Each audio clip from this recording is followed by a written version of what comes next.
Okay, we're going to start talking about the transmission system now, and I just want to interject here that all you folks that are watching this, if the camera is shaking, again, it's cold up here, so please forgive me for that. So, Josh, can you tell us a little bit about what the transmission system does here, just high level, and what you're going to be doing in this project as far as the transmission replacement? Certainly. The transmission system, its main job is to transfer the action at the keyboard of depressing the key to the bell itself. You have a wire that comes from the keyboard, connects to this arm here, and then at the other end of this bar, you'll have another arm with a wire that goes to the bell, or the clapper. And when the person at the keyboard depresses the key, it then draws down on the wire, rotates the bar, pulls the clapper into the bell, so you get the ring from the bell. So all those wires and arms and guides there are being replaced? Absolutely, yes they are. We're going to use a point-to-point transmission system that will give the Carillon a much better feel at the keyboard.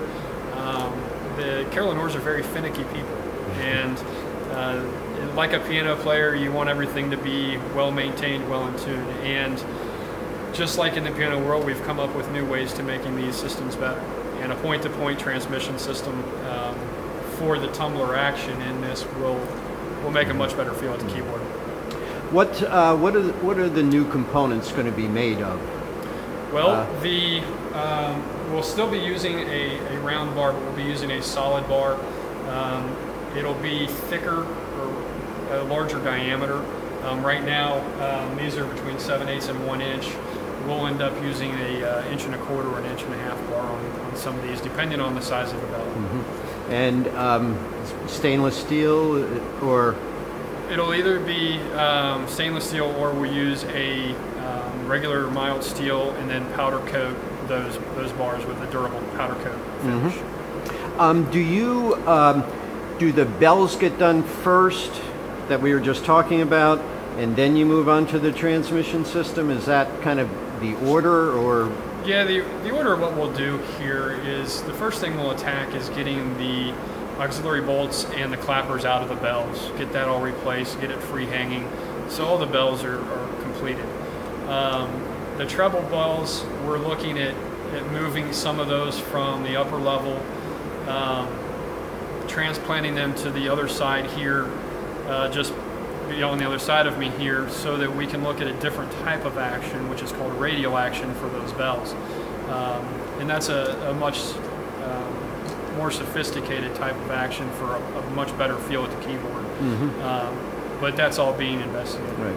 Once we've changed out the bells, bolts, the clappers, then we'll start installing the new action framing. You'll see that the framing that's here has a lot of space between each bar, and you have a lot of extra bar on the end of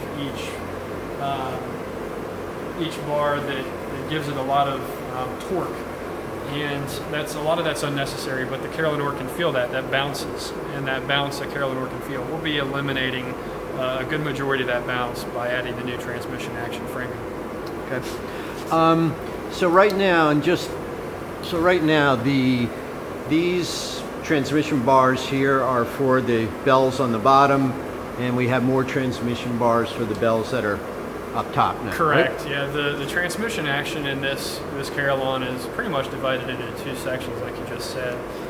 You have the bass bells and the larger of the medium register located on the bottom of the frame, and then the rest of the medium register and the treble bells are on the upper part of the frame, or the second level of the frame. Okay. Anything else that we should know? No. Everything's in great shape. All the steel framing and everything, right. By getting the painting and all that done, that was a big step to, keeping the frame and utilizing that in the future instead of having to replace the entire thing. So. All right, let's go down into the Carillonneurs room. The Carillonneurs room, Carillonneurs sure, where the keyboard room. is. Okay.